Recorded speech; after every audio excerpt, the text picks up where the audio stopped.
Badnji dan u kraljevskom dvoru.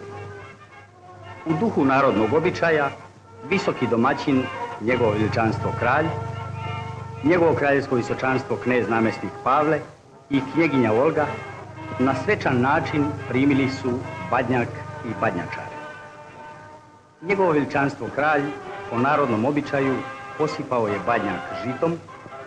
Posle toga mlađi oficiri iz svih vojnih jedinica uneli su Badnjak u dvor, gde su ga položili na razgorelu vatru u kaminu.